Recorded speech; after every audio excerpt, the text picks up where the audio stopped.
Maybe, given the focus on sort of global stablecoins, or sort of the, stablecoins that have really, really broad reach. There's obviously this is principally a private sector phenomenon today. Sheila, when you think about that interplay between, public policy, the financial market infrastructure / financial industry, and then these new arrangements that are out there, what are what would you hope to see out of the governance work that you're doing to address the rise of stablecoins? Yeah, so we have the luxury of not being wedded to any particular modality, right? Any particular offering, any particular issuance, and so what we're hoping to surface, are the tensions and trade-offs, which we think are inevitable. I think that there is room for different kinds of CBDC issuances, different kinds of stablecoin issuances with a different basket, behind them, and crypto for that matter, pure crypto as well. And I think that there is a role for all of these. I think there is this kind of sixth grade social studies notion, that we kind of start with CBDC and then we graduate, we become more enlightened and we graduate to, stablecoin, and then we graduate to crypto. And I want to blow that out of the water. It doesn't make any sense. Those things are different offerings for different purposes. And so I think to kind of Dante's point, we are seeing some convergence in, I would almost say, like the force ranking of priorities, but the reactions to those are different. Certainly if you are FATF, or I just call them out, whatever, there's a lot of other bodies as well, the SEC, if you're a regulator of certain kind, you have a very particular point of view, obviously. And if you are a Bitcoin maximalist, which again, not to posit those as opposites, but to some extent they kind of are, I think we can just own that here. You have a very different point of view, but that's in part because you're focusing on a very different problem and you're focusing on your perceptions of that problem. So part of what I'm heartened to see is academics turning to articulation of the problem space, in addition to kind of the design questions that come up. And we're hoping that as we see more and more of that, we're going to be able to really ground in a common understanding of what the different problems are and what types of offerings are of most value and where that value can differ. Mm-hmm. So financial inclusion is a great example. Remittances is a great example. Interbank settlements is a great example. They have different requirements. You can think of them as different use cases, which they to a large extent are.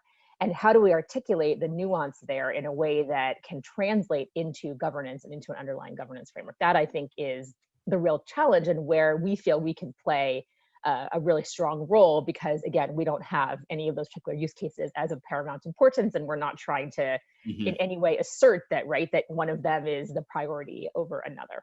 And if I can add to that as well, Jeremy, to me, this entire asset class is not as much a breakthrough in technology, but a breakthrough in organizing principles and therefore governance. I mean, not since the earliest days of the internet and the era of tech titans have we seen a space so desperately in need of regulatory clarity and alignment with all of these external interests for it to continue to blossom and thrive. I mean, oftentimes people dismiss blockchain efforts and crypto efforts as a race to the bottom, and that a lot of these projects are looking for, regulatory havens in different locations. This is not about arbitrage. If we get it right, it's about empowerment. And I think Sheila hit on a very important point about, in the regulatory domain, they talk about same risks, same rules, or technology neutrality. It tends to be difficult to put into practice. But from a practical point of view, when you describe then the asset, the tokenized asset or the digital currency, I also think it's important to add another layer to that same risk, same rules model, which is regulate the economic behavior of the digital asset. Don't create a catch-all model where all crypto is bad. Not all stable coins are created equal. Not all CBDCs are created equal. Hank Paulson wrote a great piece recently that said, a digital version of a currency is nothing less than the sum of all the parts. And so if all the parts are also bad, a digital twin will also be bad. And so the governance breakthrough here will do more for the mainstreaming and the mass adoption and all the good that come of this space than the technological breakthroughs. Yeah. I mean, I see that. I mean, this is like what is standing in the way. I mean, there are, there are technological things that need to happen. There's usability things that need to happen, scalability things that need to happen. We there's various things that are moving along. As a technologist, those are solvable problems, and I can see that right on the horizon.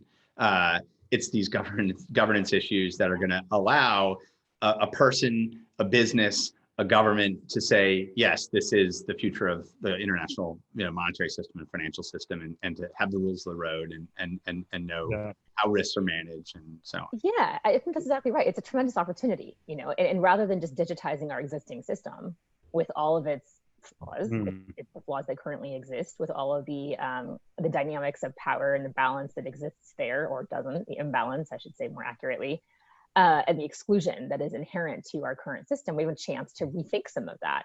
And we can rethink that using governance, and then we can apply whatever technological layer is going to be of most benefit to that. So I should note also, just because I didn't, that we are technically agnostic. So our CBDC Policymakers Toolkit, does contain discussions of where blockchain is of value and where it might be of less value. And we certainly think that there are and will be explorations of CBDC that have nothing to do with the blockchain, that really just leverage more ordinary, let's say, technologies.